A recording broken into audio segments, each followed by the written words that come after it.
Hello အားလုံးပဲမင်္ဂလာပါကျွန်တော်တို့ဒီနေ့ချက်မှာက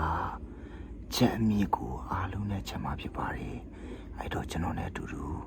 လိုက်ခဲ့ကြအောင်တော့ပထမဆုံးအနေနဲ့ချက်သားကိုရေတန်းဆင်အောင်စီမယ်ပြီးတော့လို့ရှိရင်ကျွန်တော်တို့အထက်ကိုစားထည့်မယ်ချက်သားမုန့်ထည့်မယ်ပြီးတော့လို့ရှိရင်အချုံမုန့်ထည့်မယ်မဆလာထည့်မယ်ပေါ့နော်ထည့်ပြီးတော့လို့ရှိရင်ဒါကိုယ့်အိမ်မှာအရက်လေးဘီယာလေးနည်းနည်းရှိတယ်ဆိုလို့ရှိရင်လည်းအနေငယ်လေးထည့်ရင်တော့ပိုကောင်းတယ်ပေါ့နော်အဲ့တော့ဒါလေးကိုကျွန်တော်တို့ပထမဆုံးအနေနဲ့နိုင်ဝက်လောက်နှက်ထားမှာဖြစ်ပါတယ်ချက်သားနှစ်ထားတုံးလေးမှာကျွန်တော်ကျန်တာလေးလုပ်မယ်ပေါ့နော်အဲ့တော့ဒုတိယမြောက်အနေနဲ့အာလူကိုအတုံးတုံးလေးတွေတုံးပါမယ်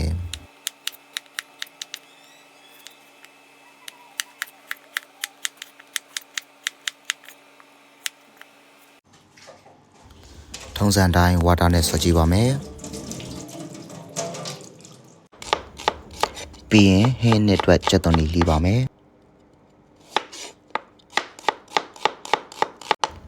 ချင်းတက်တက်လောက်လဲလှီးပါမယ်လှီးတဲ့အပိုင်းပြီးသွားပြီဆိုတော့ကျွန်တော်ထောင်းတဲ့အပိုင်းကိုသွားပါမယ်ချက်သွန်ပြူရဲ့ချက်သွန်နီရဲ့ချင်းတက်တက်ရဲ့ထည့်ပြီးတော့ထောင်းပါမယ်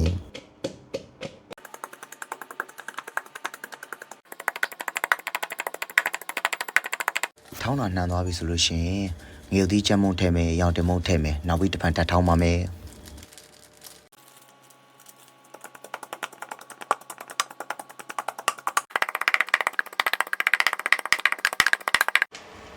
ခုဆိုရင်တော့ကျွန်တော်ဟင်းနဲ့တော့လည်းရပြီချက်သားလေးရလည်းနှက်ထားလည်း ready ဖြစ်နေပြီပေါ့နော်အဲ့တော့ကျွန်တော်စပြီးတော့ချက်ပြုတ်လိုက်အောင်ပါစီထည့်ပြီးပြီဆိုရင်စနှုံးလေးနည်းနည်းထည့်ပြီးတော့စီလေးစူတဲ့အထိစောင်းပါမယ်စီစူပြီးဆိုတော့ဆောနာဟင်းနဲ့အတွက်ထောင်းထားတာလေးကိုထည့်အောင်ပါ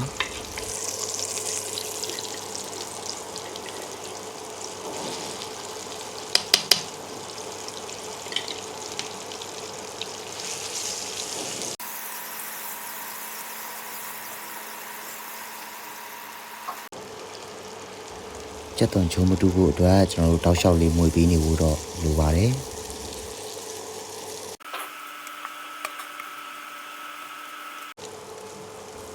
ပြီးရင်အနံ့အတွက်မဆလာလေးထည့်မယ်ထည့်ပြီးတော့အနေငယ်ထပ်မွေပါမယ်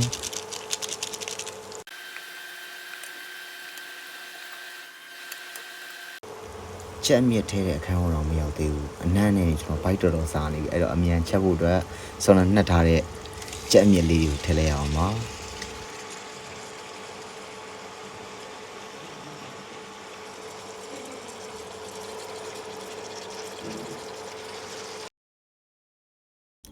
ပြီးတော့ရင်တော့ထုံးစံတိုင်းကိုသားဆိုးရဲ့ရောသမမွေလောက်ရပါမယ်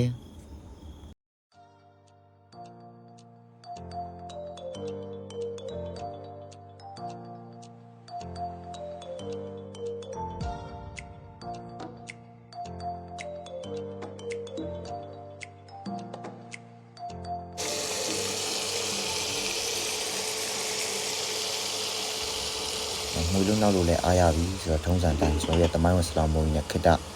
အုပ်ပြီးတော့နှက်ထားလိုက်ရအောင်ပါ10 minutes later 10မိနစ်လောက်နှက်ပြီးသွားပြီဆိုရင်တော့ကျွန်တော်တောင်းမိုးလေးလှက်ပြီးနည်းနည်းပပမှွေပါမယ်ကျွန်တော်တခုပြောလို့တာကဒီထဲမှာအခုရှည်တွေတွေ့ရလိမ့်မယ်ပေါ့နော်အဲ့ဒီရှည်တွေကကျွန်တော်ထည့်ထားတာမဟုတ်ပါဘူး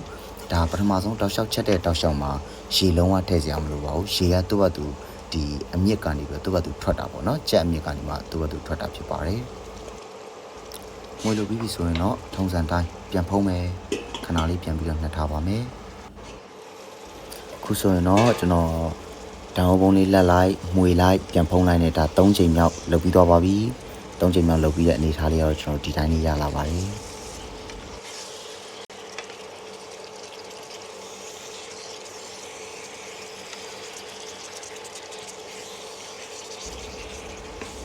အနံ့တော်တော်လေးမွေးနေပြီဗျကျွန်တော်ဆက်တောင်မချက်ချင်တော့တခါတည်းထမင်းထစားလိုက်ရင်တော့ကောင်းမလားမသိဘူးเนาะစိတ်ထိန်မယ်ကျွန်တော်တောင်ပုံလေးခဏပြန်ဖုံးမယ်ပြီးတော့ဆောနာကျွန်တော်လှီးထားတဲ့အာလူလေးတွေကိုအချုံမုံထည့်မယ်စားလေးနည်းနည်းထည့်ပါမယ်ပြီးသွားပြီဆိုလို့ရှိရင်ကျွန်တော်တို့လက်ရည်လေးစွပ်ပြီးတော့မှွေလိုက်ပါမယ်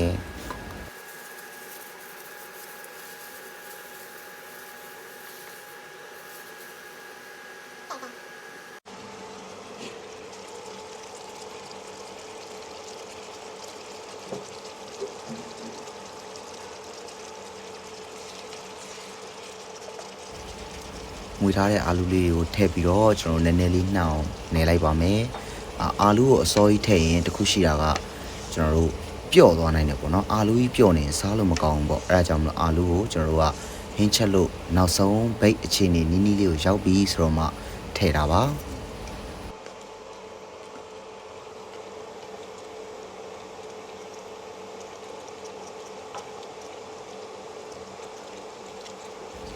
ကျွန်တော်တို့နှောင်မှွေပြီးသွားပြီဆိုရင်တော့အာလူလေးတွေထည့်ပြီးတော့ဒါအာလူတွေကိုအရသာလေးလည်းစိတ်ဝင်သွားအောင်ပေါ့နော်ခဏလေးပြန်ပြီးတော့နှက်ထားပါမယ်9မိနစ်လောက်နှက်ထားပြီးပြီဆိုရင်တော့တောင်းလေးခဏလက်ပြီးကျွန်တော်ရှင်တွေးလေးနည်းနည်းစားထည့်ပါမယ်ရေထည့်တဲ့အခန်းကအခုမှနော်ရှေ့မှာတော့ကကျွန်တော်ရေလုံးဝမထည့်ခဲ့ပါဘူးအခုမှပထမဆုံးအနေနဲ့ရေစားထည့်တာပါ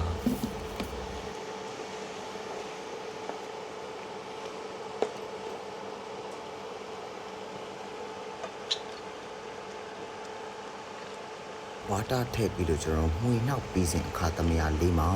မိနစ်20လောက်အုပ်ထားလိုက်မယ်ဆိုရင်တော့ဖြင့်20 minutes later အခုဆိုရင်ကျွန်တော်တို့အားလုံးစောင့်မျှော်နေတဲ့အမြင့်အာလူပေါ့နော်ကြက်မြင့်အာလူခင်းလေးကတော့ရရှိပြီဖြစ်ပါတယ်သုံးဆောင်မှုပဲကြာမှာတော့တယ်အဲ့တော့ပိတ်မယ်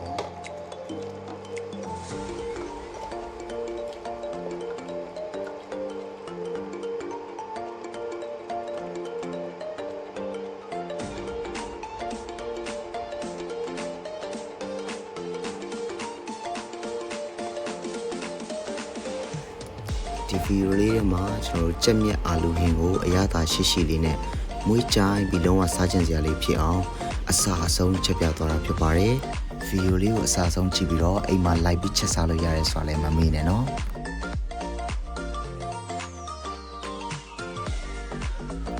လူချင်းမင်းတို့ရဲ့ comment တစ်ချောင်းချင်းစီတိုင်းကကျွန်တော်နောက်ဗီဒီယိုတွေဖန်တီးဖို့အတွက်ခွန်အားသစ်တွေရစေတာမလို့ comment လေးတွေတယောက်တစ်ချောင်းလောက်မှန်ခဲ့ကြဖို့လည်းမေတ္တာရက်ခံပါတယ်နောက်ထပ်ဗီဒီယိုတွေမှာပြန်ဆောင်ရအောင်ပါဘိုင်ဘိုင်